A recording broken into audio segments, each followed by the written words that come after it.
ये 5 लक्षणों वाली स्त्रियां कहलाती हैं घर की लक्ष्मी। नमस्कार दोस्तों, स्वागत है आप सभी दर्शक भाइयों का एक बार पुनः हमारे YouTube चैनल दर्पण ज्ञान गंगा में। प्रिय दोस्तों, आज इस वीडियो में लेकर के आए हैं आपके लिए बहुत ही अच्छी जानकारी और बहुत ही अच्छी सीख देने वाली ज्ञानवर्धक कहानी। इस कहानी में आज की चर्चा है कि वे कौन सी स्त्रियां होती हैं जिनके अंदर ये 5 लक्षण होते हैं, और जो स्त्रियों के अंदर यदि ये 5 लक्षण होते हैं तो वो स्त्रियां घर की लक्ष्मी कहलाती हैं, जिनके लिए लक्ष्मी का दर्जा मिलता है। आइए दोस्तों, इस कहानी के माध्यम से आपको समझाएंगे वो 5 लक्षणों वाली स्त्रियों के बारे में जिनके अंदर ये लक्षण होते हैं तो वो लक्ष्मी कहलाती हैं। वो कौन सी स्त्रियां होती हैं वो जानेंगे इस कहानी के द्वारा। आपसे निवेदन है कि आप हमारी इस कहानी के लिए शुरू से अंत तक ही सुने। वीडियो की समाप्ति होने तक आप हमारे चैनल पर बने रहें।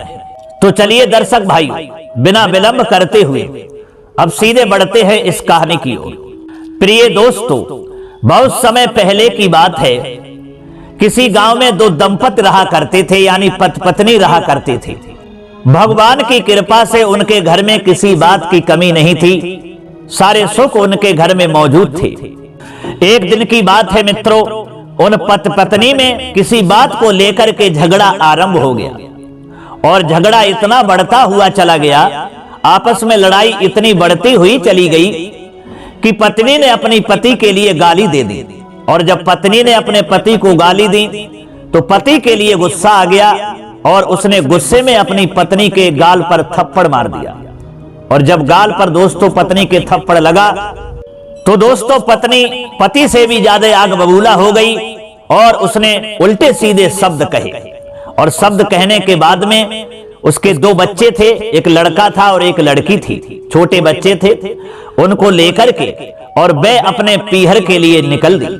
शाम का समय था, रात भी हो चली थी, और रात में ही अपने दोनों बच्चों को लेकर के वह पत्नी अपने पीहर के लिए चल दी। दोस्तों, जब पीहर के लिए गांव से बाहर निकलती है, रात हो चुकी थी, आगे भयानक जंगल था। जब वह जंगल में पहुंची तो उसी जंगल में एक साधु जी अपने आश्रम पर रहते थे। वो अभी तक अपने आश्रम पर जाग रहे थे और टहल रहे थे। तो उन्होंने देखा कि इतनी रात में एक स्त्री 2 बच्चों को लेकर के जंगल की तरफ जा रही है। ये कहां जा रही है और क्यों जा रही है, इसका कारण क्या है।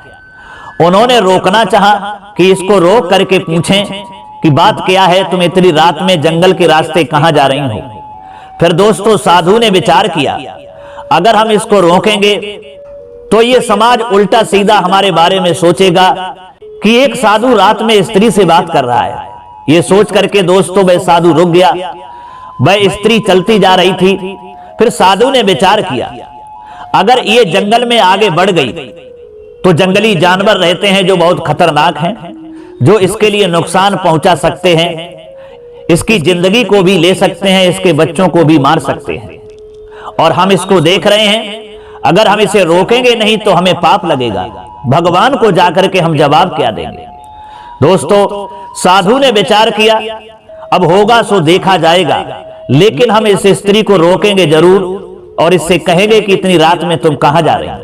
ये सोच करके मित्रों साधु जो थे वो स्त्री के पास में पहुंचे और रोक लिया और कहा कि तुम इतनी रात कहां जा रही हो, तुम्हारे पास में ये 2 बच्चे हैं, छोटे छोटे बच्चे हैं, और तुम बेधड़क होकर के जा रही हो, बात क्या है, क्या परेशानी है, क्या पति से कोई लड़ाई झगड़ा हो गया या कोई और बात बन गई। दोस्तों साधु के पूछने पर उस स्त्री ने सारी बात बता दी और कहा कि आज हमारे पति ने मेरे गाल पर थप्पड़ मार दिया, अब हम अपने इस पति के साथ कभी नहीं रहूंगी, हम अपने पीहर जा रही हैं। दोस्तों साधु ने समझाया कि देखो तुम्हारे पति ने थप्पड़ मार दिया है, तुमने भी गाली दी है और तुम्हारे पति ने थप्पड़ मार दिया तो तुम्हें इतना गुस्सा कर लिया। इतना गुस्सा तुम्हारे लिए उचित नहीं है, और गुस्से में तुम अपने बच्चों को लेकर के रात्रि में जंगल के रास्ते पीहर जा रही हो। आगे तुम्हें यह नहीं मालूम कि कितने मांसाहारी जंगली जानवर रहते हैं जो कितने खतरनाक हैं, जो तुम्हारे लिए बहुत लंबा हादसा कर सकते हैं, तुम्हें मार सकते हैं, तुम्हारी जिंदगी को भी ले सकते हैं, तुम्हारे बच्चों को भी मार के खा सकते हैं, तुम्हें डर नहीं लगता? स्त्री ने कहा कि हे महाराज, चाहे कुछ भी हो, मरूं या जिंदा रहूं, लेकिन मैं वापस अपने पति के घर पर जाने वाली नहीं हूं। दोस्तों, साधु ने समझाया, लेकिन वो स्त्री मानने वाली नहीं थी। तब साधु ने कहा, ठीक है, जब तुम वापस अपने पति के घर पर नहीं जाओगी तो हमारी बात सुनो, आज रात्रि में तुम यहीं ठहरो मेरे आश्रम पर, और जब सवेरा हो जाए, दिन निकल आए, तब तुम अपने पीहर चली जाना। दोस्तों, स्त्री सहमत हो गई और कहा, ठीक है, मैं रात्रि में आपके यहां रुकती हूं, सुबह निकल जाऊंगी। इधर आश्रम पर वो महात्मा जी उस स्त्री के लिए, उनके बच्चों के लिए अंदर ले जाते हैं। इधर दोस्तों, समय भी ज्यादा हो चुका था रात्रि का। उस स्त्री के लिए, बच्चों के लिए भी बहुत तेज भूख लगी हुई थी। तब महात्मा जी ने जाकर के वहां दोबारा भोजन बनाया, उसके बच्चों के लिए उसको खिलाया और उससे कहा कि हमारी कुटिया के अंदर आप लोग सो जाएं और हम बाहर सो जाएंगे। दोस्तों, वही हुआ। वह स्त्री अपने बच्चों को लेकर के महाराज की कुटिया के अंदर सो गई और इधर जो साधु थे वो बाहर सो गए। अब साधु के लिए मच्छर तो काट रहे थे, लेकिन साधु उस कष्ट को, उस परेशानी को सहते रहे और पूरी रात बाहर लेटे रहे। सवेरा जब हुआ तो कहा है कि साधु जी, अब हम अपने पीहर जाऊंगे। जवाब दिया, ठीक है, जब तुम्हारी जैसी मर्जी है वो करिए। दोस्तों, वह स्त्री अपने पीहर के लिए जंगल के रास्ते चल दी। यात्रीगण जो थे वो भी चलने लगे थे, इसलिए जंगली जानवरों से उसके लिए कोई खतरा नहीं हो रहा था। वो चली जा रही थी। चलते चलते चलते चलते दोस्तों, इधर वो अपने पीहर में पहुंच जाती है और जब पीहर में पहुंची तो उसके माता और पिता ने देखा कि हमारी बेटी यहां आई है, 2 बच्चे साथ में हैं, लेकिन इसका पति साथ में नहीं है। उसके चेहरा की ओर देखा, चेहरा उसका लाल था, क्रोध से आंखें लाल थी। तो पिताजी समझ गए, लगता है हमारी बेटी और हमारे दामाद में कोई लंबा झगड़ा हो गया। घर पे अपनी बेटी को लेकर के उसकी माता जाती है। फिर पिता ने पूछा कि बेटी, बात क्या है? तुम्हारा पति तुम्हें छोड़ने के लिए यहाँ क्यों नहीं आया? क्या आपस में तुम लोगों में कोई झगड़ा हो गया है? क्या बात है, हमें सच सच बताओ। तो दोस्तों, वह बेटी अपने पिता से कहती है कि हम लोगों में झगड़ा हुआ और हमारे पति ने हमें थप्पड़ मार दिया। अब मैं उस पति के साथ में कभी नहीं रहूंगी, हम तो आपके ही यहां रहूंगी। दोस्तों, पिता ने कहा कि बेटी, वो बात तो सही है कि आपके पति ने आपके गाल पर थप्पड़ मार दिया, गलत किया है, लेकिन ताली एक हाथ से नहीं बजती है, ताली दोनों हाथ से बजती है। आपने भी कुछ कहा होगा, ऐसा तो नहीं है कि बिना कुछ कहे ही हमारे दामाद ने तुम्हारे गाल पर थप्पड़ मार दिया हो। सच सच बताओ, बात क्या है? लेकिन दोस्तों, वह स्त्री जो थी, जो उसने गालियां दी थी, वो बात को छिपा गई और कहा कि नहीं पिताजी, मेरा कोई दोष नहीं है, मेरी कोई गलती नहीं है। बिना कुछ कहे ही, थोड़ी सी नाराजगी पर हमारे पति ने मेरे थप्पड़ मार दिया। अब मैं मर तो सकती हूं, लेकिन दोबारा लौट करके अपने ससुराल नहीं जाऊंगी, या तो आपके यहां रहूंगी या मैं अपनी आत्महत्या कर लूंगी। दोस्तों, पिता ने जब ये सुना कि हमारी बेटी आत्महत्या की बात कर रही है तो वह पिता घबरा गया। उसने सोचा कि अभी अगर इससे ज्यादा पूछते हैं, तर्क वितर्क करते हैं, तो ये कुछ भी कर सकती है, इसलिए ये सफर चल के आई है, इसे आराम करने दो। दोस्तों, वहीं आराम करती है, रात में रुकती है। अगला दिन जब होता है तब पिता फिर पूछता है, लेकिन अपनी गलती को वह बेटी छिपा जाती है और सारा दोष, सारी गलती अपने पति पर ही डाल देती है। जब बेटी के ये शब्द वह पिता सुनता है तो कहा है, ठीक है बेटी, यहाँ पर रहिए। अब वह स्त्री दोस्तों, वह अपने पीहर में पिता के घर पर रहने लगती है। इधर दोस्तों क्या हुआ, जो उसके ससुराल वाले थे, जो उसके पति के माता पिता थे, उस स्त्री के सास ससुर थे, वो सुबह को जब देखते हैं कि हमारी बहू घर पर नहीं है, तो उन्होंने अपने बेटा को बुलाया और बेटा से पूछा कि बेटा, हमारी बहू कहाँ है, कहाँ गई है? वो मालूम नहीं पड़ी है, सुबह उसको मैं देखता रहा लेकिन वो दिखाई नहीं दी। तब बेटा कहता है कि उससे झगड़ा हो गया, वो रात में हमारे बच्चों को लेकर के अपने पीहर चली गई। पिता ने पूछा, बेटा झगड़ा क्यों हुआ? जवाब दिया, पिताजी, छोटी सी बात को लेकर के बात बढ़ती चली गई। फिर तुम्हारी पत्नी तुम्हें छोड़ करके क्यों चली गई? लगता है तुमने अपनी पत्नी के साथ कोई गलत सलूक किया है। हमें सत्य बताओ कि तुमने अपने पत्नी के साथ क्या सलूक किया है। तब दोस्तों वह बेटा कहता है कि हमने अपनी स्त्री के गाल पर थप्पड़ मार दिया। इसी बात को लेकर के नाराज होकर के हमारी स्त्री अपने पीहर चली गई। तब पिता ने पूछा, बेटा तुमने थप्पड़ क्यों मारा, बात क्या थी? तब उस बेटा ने बताया कि पिताजी हमारी स्त्री ने गालियां दी, इसलिए हमें गुस्सा आ गया और हमने थप्पड़ मार दिया। पिता ने समझाया, बेटा तुमने गलत किया है, तुम नहीं जानते हो स्त्री घर की लक्ष्मी होती है और जिस घर में स्त्री नहीं होती है वह घर शमशान के समान हो जाता है। उस घर में कुछ भी आगे हादसा हो सकता है, कुछ भी नुकसान हो सकता है। इसलिए घर की गृहिणी जो लक्ष्मी होती है, तुमने उसके साथ गलत किया, जो वे गुस्सा में होकर के पीहर चली गई। ऐसा करिए, तुम जाकर के अपनी पत्नी को अपनी ससुराल से यहां बुला लाओ, मुझे अपनी बहू के बगैर अच्छा नहीं लगता है। बेटा ने कहा, पिताजी उसने हमें गालियां दी हैं, हम उसको कैसे बुला लाएं? अरे वो लक्ष्मी तो होती है, मैं भी मानता हूं कि स्त्री घर की लक्ष्मी है, लेकिन वो लक्ष्मी वाले उसने काम नहीं किए हैं, वो तो कुलच्छनी है। अरे उसने मुझे गालियां दी हैं और हम उसको बुला लाएं? उसके अंदर तो कोई भी लक्ष्मी का चरित्र हमें तो नजर ही नहीं आता है कि वो लक्ष्मी हो सकती है। अरे पिताजी आप नहीं जानते, वो किसी का सम्मान करना नहीं जानती है, वो आपका भी सम्मान करना नहीं जानती है, वो आपकी भी सेवा नहीं करती है। अगर हमारा मिलने वाला कोई हमारा दोस्त आ जाता है तो वो ईर्ष्या करने लगती है, बड़बड़ाने लगती है और उनसे जलने लगती है। अब पिताजी आप ही बताइए कि हमारे मिलने वाले तो आएंगे, जिस इंसान का समाज में व्यवहार नहीं है, जिस इंसान को चार व्यक्ति जानते नहीं हैं, वो इंसान किस काम का है? इसलिए हमारे मिलने वाले तो आएंगे। स्त्री का कर्तव्य होता है कि जो भी पति के मिलने वाले आए तो उनका आदर करे, सम्मान करे, उनको खिलाए पिलाए, उनके लिए भोजन बनाए। लेकिन पिताजी ऐसा गुण हमारी स्त्री के अंदर है ही नहीं जो हम अपनी पत्नी के लिए लक्ष्मी कहें। और पिताजी आप ये भी नहीं जानते हो कि उस दिन वो भिखारी आया था, वो भिक्षा मांगता रहा और इसने दरवाजा बंद कर लिया। बेचारा बहुत देर तक चिल्लाता रहा, भिक्षाम देई माताम भिक्षाम देई। बेचारा भीख मांगता रहा, लेकिन इसने दरवाजा नहीं खोला, उसके लिए भिक्षा भी नहीं दी। और पिताजी तुम तो ये जानते हो कि जो स्त्री भिखारी के लिए भीख नहीं देती है तो वह लक्ष्मी कहने की अधिकारी नहीं होती है, क्योंकि अगर दुनिया में सबसे गिरा कोई काम है तो वो भीख मांगना। भिखारी से गिरा हुआ कोई व्यक्ति माना नहीं जाता है, और उसके लिए अगर जो भीख नहीं देता है तो वह इंसान उससे भी गिरा होता है। इसलिए इसके अंदर लक्ष्मी वाला हमें कोई व्यक्तित्व मालूम ही नहीं होता है, लक्ष्मी वाला कोई रूप नजर ही नहीं आता है। मैं कैसे इसको ससुराल जाकर के बुला लाऊं? दोस्तों, तब वह पिता समझाता है कि बेटा तुम समझोगे नहीं, तुम अज्ञान जैसी बातें कर रहे हो। ये मैं मानता हूं कि तुम्हारी पत्नी के अंदर कोई लक्ष्मी वाला रूप नजर नहीं आता है। वो तुम्हारे मिलने वालों से अर्थात कोई भी भिखारी आए उसका सम्मान नहीं करती है, तुम्हें गालियां देती है, ये मैं मानता हूं, तुम झूठ नहीं बोल रहे हो। लेकिन पति का धर्म तुम नहीं बेटा जानते। पति का धर्म यह होता है कि अगर पत्नी हमें गालियां देती है तो वो भूल तो कर रही है, हो सकता है उसे बुद्धि ना हो सकता है गालियां देने के बारे में उसे ज्ञान ना हो कि मैं ये क्या कर रही हूं जो अपने पति को गाली दे रही हूं। इस तरह से अपनी पत्नी को समझाना पति का धर्म होता है।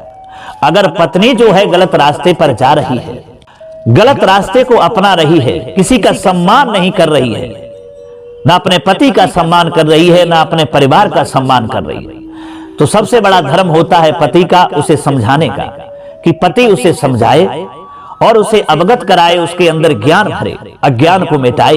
ये पति का काम होता है, और समझाए कि ऐसा काम तुम्हारे लिए उचित नहीं है। इसलिए तुम्हारा धर्म है कि तुम उसे समझाओ, और तुम्हें समझाना चाहिए था। और तुमने गाल पर तमाचा तो मार दिया, लेकिन तुमने अपनी पत्नी को समझाया नहीं, तुमने गलत किया है। हमारा आदेश है बेटा, तुमने भूल की है, इसलिए तुम अपने ससुराल जाओ और उसे जल्दी से बुला कर खिलाओ। दोस्तों, पिता के समझाने के बाद वह बेटा कहता है, ठीक है पिताजी, जब आप समझाते हैं, जैसा हमारे लिए कहते हैं, मैं वैसा ही करूंगा, लेकिन हमें उसके अंदर लक्ष्मी का रूप कोई नजर आता ही नहीं है, मेरी कैसे उससे बनेगी? पिता ने कहा, बेटा फिर वही अज्ञान वाली बातें तुम अपने अंदर सोच रहे हो, पहले उसे बुला करके तो लाओ, मैं समझाऊंगा और तुम भी समझाना, देखें वो कैसे अपने अच्छे रास्ते पर नहीं आती है। दोस्तों, पिता की बात को सुनकर के वह बेटा जो था अपनी पत्नी को बुलाने के लिए ससुराल के लिए चला जाता है। जब ससुराल के लिए जा रहा था, उसी रास्ते से जा रहा था जिस रास्ते से उसकी पत्नी अपने बच्चों को लेकर के मायके गई थी। वही जंगल का रास्ता था। जब जंगल में पहुंचा है तो उसने क्या देखा है कि उसकी छोटी सी बेटी की एक चप्पल नीचे जमीन पर उसे पड़ी हुई नजर आई। और जब उसने अपनी बेटी की चप्पल देखी तो वह घबरा गया। उसने सोचा इस जंगल में हमारी पत्नी और बच्चों के साथ कोई दुर्घटना तो नहीं हो गई, कोई हादसा तो नहीं हो गया, हमारी बेटी की यह चप्पल एक कैसे पड़ी है। दोस्तों घबरा गया, फिर भी उसने अब हिम्मत को बांधा और चलता हुआ चला गया। जब अपनी ससुराल में पहुंचा और ससुराल में जब पहुंचा तो उसकी पत्नी जो थी दरवाजे पर अपने बच्चों के साथ खड़ी हुई थी। और जैसे ही उसने अपने पति को आता हुआ देखा तो बच्चों से कहा है कि तुम्हारे पिताजी आ गए हैं, उनके पास जाओ। बच्चों को दिए तो उनके पिता के पास भेज दिया और खुद दरवाजा बंद करके अंदर कमरे में चली गई। इधर दोस्तों बच्चे जो थे अपने पिता के पास में जाकर के उनके शरीर से लिपट गए और बहुत सारा अपने पिता से प्यार करने लगे और वह पिता भी अपने बच्चों से प्यार करने लगा। इधर दोस्तों रात में जब वह रुकता है तो उसके सास ससुर खुशामद करते हैं, उससे तब कुछ नहीं पूछते हैं। रात भर ठहरने के बाद जब सवेरा होता है तब वह माता पिता उस बेटी के यानी उस बेटे के सास ससुर अपनी बेटी के लिए बुलाते हैं और अपने दामाद के पास पहुंचते हैं और दामाद से कहते हैं कि बेटा तुम लोगों में झगड़ा हुआ तो तुमने अपनी पत्नी के लिए यानी हमारी बेटी के लिए गाल पर थप्पड़ क्यों मारा, ऐसा तुमने क्यों किया, इसकी कोई गलती भी नहीं थी। ये कह रही है कि हमारी तो कोई गलती नहीं थी, थोड़ी सी नाराजगी थोड़ा सा झगड़ा हुआ और इसी बात को लेकर के तुमने हमारी बेटी के गाल पर थप्पड़ मार दिया, ऐसा क्यों किया, क्या बात है।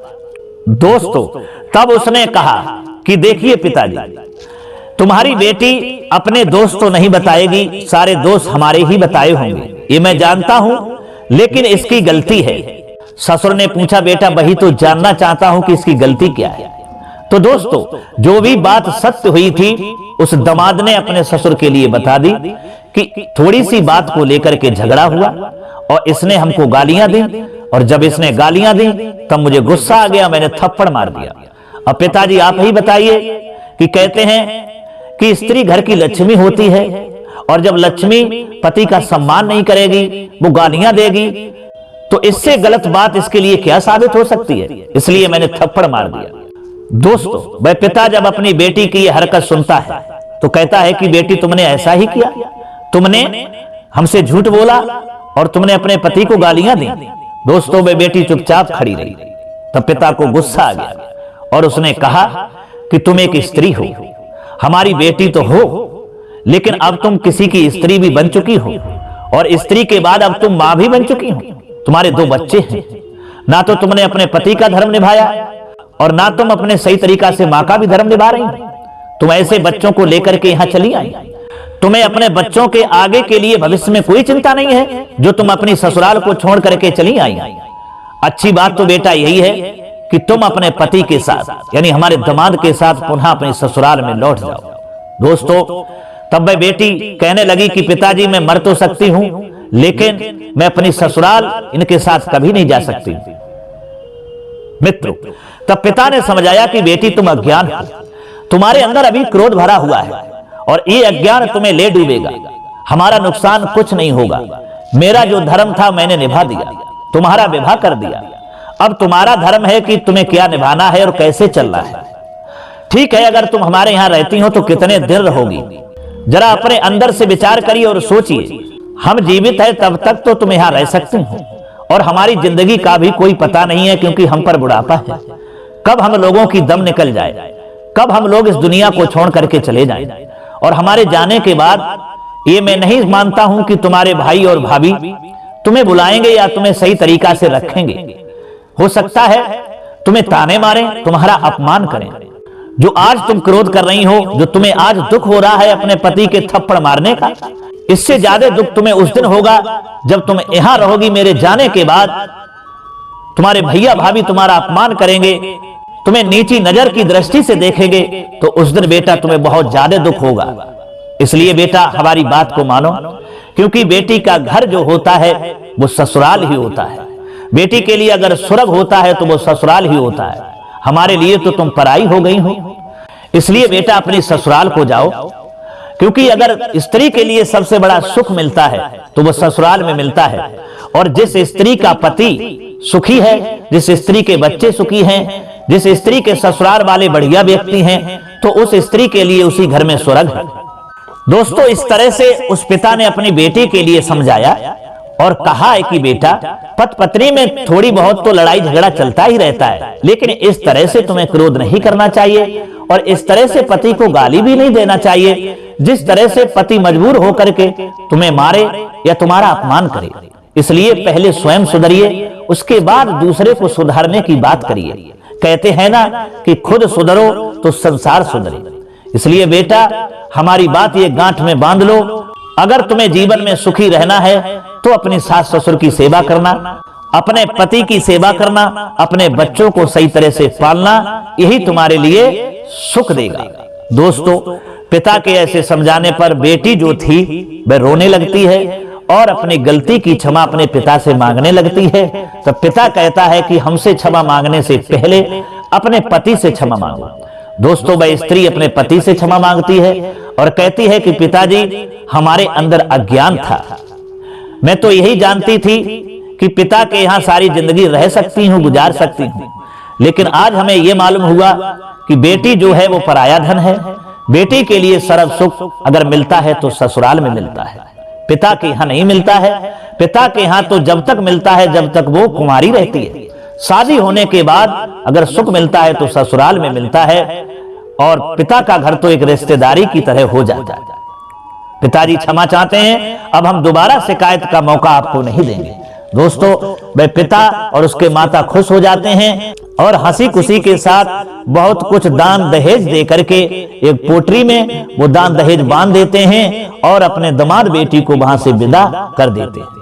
वो पोटरी जिसमें दान दहेज था उसको लेकर के अपनी पत्नी और बच्चों को लेकर के वह पति अपने घर के लिए चल देता है। जंगल के रास्ते उसी से आ रहा था जिससे वह उसकी स्त्री अपने पीहर में गई थी। आगे चल करके दोस्तों, पति पूछता है कि हमें अपनी बेटी की यहाँ चप्पल मिली, मैं घबरा गया, ऐसा क्यों हुआ, तुम रात में कहाँ रही, कैसे आई?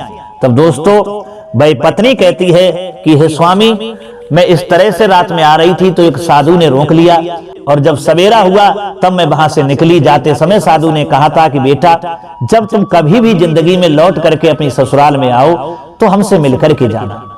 तब वह पति कहने लगा, ठीक है, चलो और महात्मा से मिलकर के ही चलते हैं, क्योंकि वो आश्रम रास्ते में ही पड़ता है। अपनी पत्नी के साथ, बच्चों के साथ दोस्तों, वह पति महात्मा जी के आश्रम पर पहुंच गया।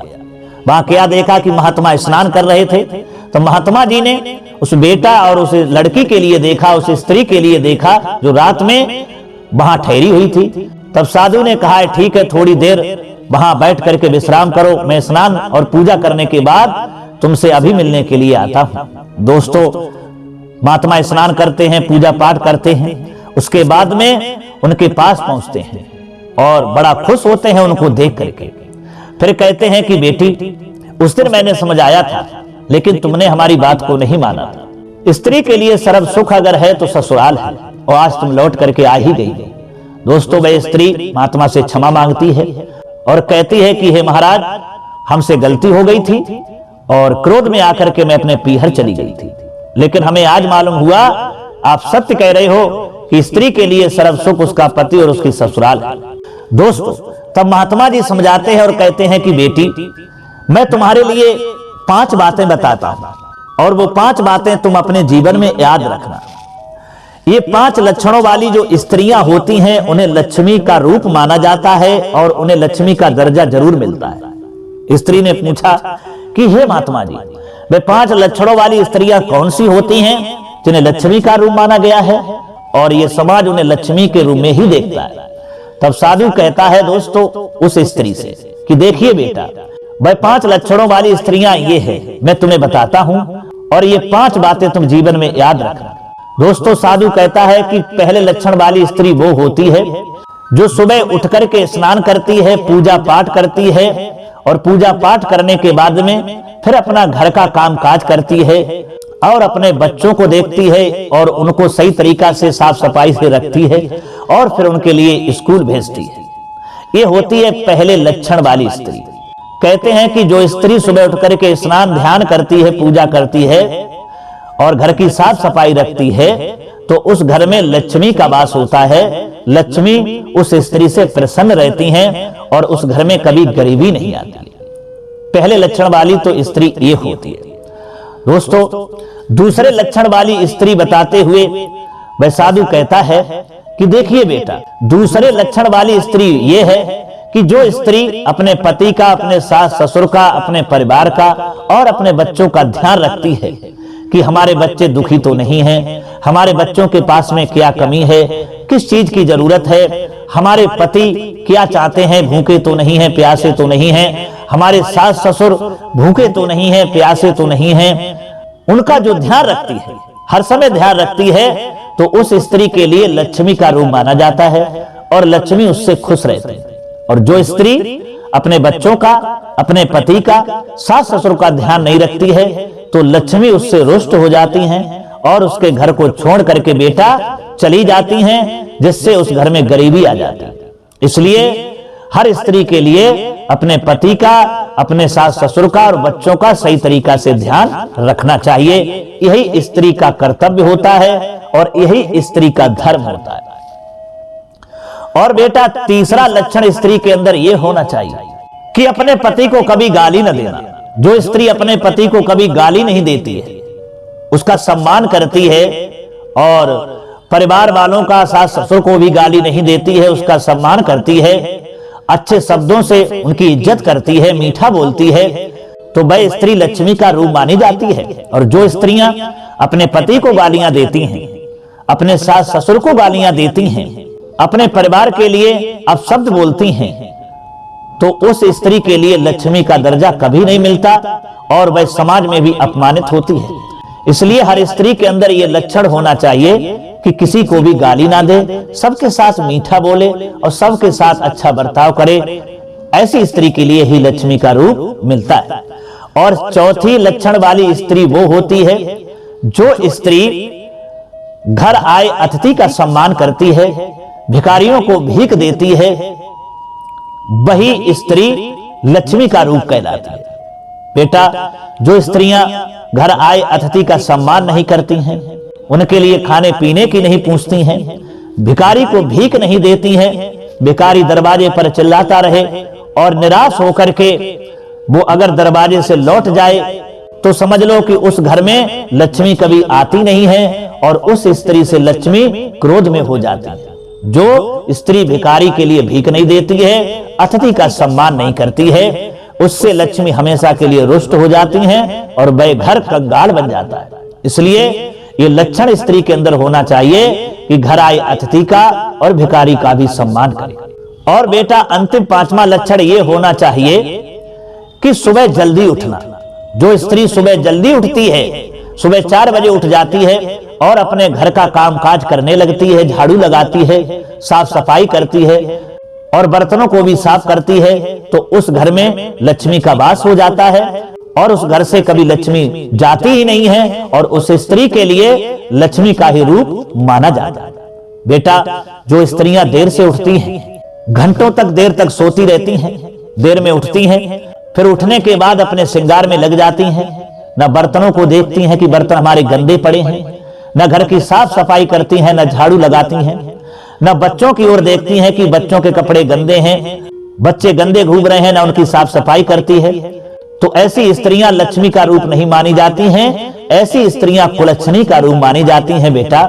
और ऐसी स्त्रियां जिस घर में होती हैं, तो उस घर में लक्ष्मी नाराज रहती हैं, कभी नहीं जाती, जिससे वह घर गरीब हो जाता है और उस घर में कभी सुख और शांति नहीं आता। इसलिए बेटा, ये अंतिम पांचवा लक्षण भी हर स्त्री के अंदर होना चाहिए कि सुबह देर से ना उठे, जल्दी उठे और अपने घर की साफ सफाई करे, झाड़ू लगाए और बर्तनों को भी साफ करे और अपने बच्चों को भी गंदा ना करे, उनकी साफ सफाई करे। दोस्तों, इस तरह से महात्मा स्त्रियों के बारे में जो लक्ष्मी का रूप होती हैं, उनके बारे में 5 लक्षण उस स्त्री के लिए बताते हैं। वह स्त्री हाथ जोड़ करके महात्मा से क्षमा मांगती है और कहती है कि हे महाराज, आपने स्त्रियों के अंदर ये जो 5 लक्षण बताए हैं जो होते हैं वो लक्ष्मी का रूप होती हैं, तो आज के बाद यही लक्षण हम अपने अंदर भी अपनाऊंगी और इसी तरह से हम भी अपने घर जाकर के अपने अंदर ये 5 लक्षणों का कर्तव्य जरूर निभाऊंगी और इसी तरह से हम भी अपने सास ससुर की, पति की सेवा करूंगी, घर आए अतिथि की भी सेवा करूंगी, भिखारी को भी भीख दूंगी, सुबह जल्दी से उठूंगी, घर की साफ सफाई रखूंगी और बच्चों को भी अच्छी तरीका से देखभाल करूंगी, उनकी परवरिश करूंगी। दोस्तों, महात्मा बड़े खुश हो जाते हैं और उसके बाद महात्मा से आज्ञा लेने के बाद वह स्त्री अपने पति के साथ में अपनी ससुराल चली आती है और अपने सास ससुर के पास जाकर के उनके चरणों में गिर जाती है और उनसे क्षमा मांगती है कि हे पिताजी, आज के बाद मैं कभी रूठ करके अपने पीहर नहीं जाऊंगी, आप लोगों की सेवा करूंगी, अपने पति की भी सेवा करूंगी। दोस्तों, उसके बाद वे 5 लक्षण अपने अंदर वह स्त्री धारण कर लेती है और खुशी खुशी अपने सास ससुर पति के साथ में अपनी जिंदगी को व्यतीत करने लगती है। धीरे धीरे उसके घर में सुख और शांति हो जाती है और किसी भी चीज की कमी नहीं रहती है। तो दोस्तों, ये थी कहानी जिसमें हमने आपको बताए हैं कि ये 5 लक्षण जिस स्त्री के अंदर होते हैं वो स्त्रियां लक्ष्मी का रूप मानी जाती हैं, लक्ष्मी का दर्जा प्राप्त करती हैं और समाज उन्हें लक्ष्मी के रूप में ही देखता है। जो हमने ये लक्षण इस वीडियो में, इस कहानी में आपको बताए हैं। तो दोस्तों, ये कहानी तो यही सिखाती है उन स्त्रियों के लिए और उन पुरुषों के लिए भी कि स्त्री के लिए भी ये 5 लक्षण अपने अंदर धारण करना चाहिए और पति के लिए भी अपनी स्त्री का कभी अपमान नहीं करना चाहिए। अगर स्त्री गलत रास्ते पर भटक रही है तो पति का कर्तव्य होता है कि उसे समझाए, बल्कि उसका कर्तव्य ये नहीं है कि उसे मारे और पीटे। ये होता है पति का धर्म, उसे अच्छे रास्ते पर ला करके खड़ा कर दे। और स्त्री का धर्म तो यही होता है कि जो 5 लक्षण बताए हैं, इन लक्षणों को अपनाए और इन्हीं लक्षणों के बताए हुए रास्ते पर चले, जिससे उसे समाज में सम्मान मिले और लक्ष्मी का भी उसे दर्जा हासिल हो। यही कहानी आपके लिए सिखाती है। तो दोस्तों, कैसी लगी ये कहानी? हमें उम्मीद है ये कहानी आपको जरूर अच्छी लगी होगी, पसंद आई होगी। अगर ये कहानी आपको अच्छी लगी है तो कमेंट बॉक्स में हमारे लिए जरूर बताना, कमेंट के द्वारा, और हो सके तो अपने मित्रों के लिए भी शेयर करना ताकि उन्हें भी ये जानकारी प्राप्त हो सके और उनकी भी जिंदगी में सुधार आ सके और वो भी अच्छी जिंदगी जी सके। दोस्तों, अब फिर मिलते हैं अगली वीडियो में किसी और कहानी की चर्चा में। तब तक के लिए सब्सक्राइबर बंधु एवं दर्शक भाइयों के लिए राधे कृष्णा, ओम नमः शिवाय, नमस्कार।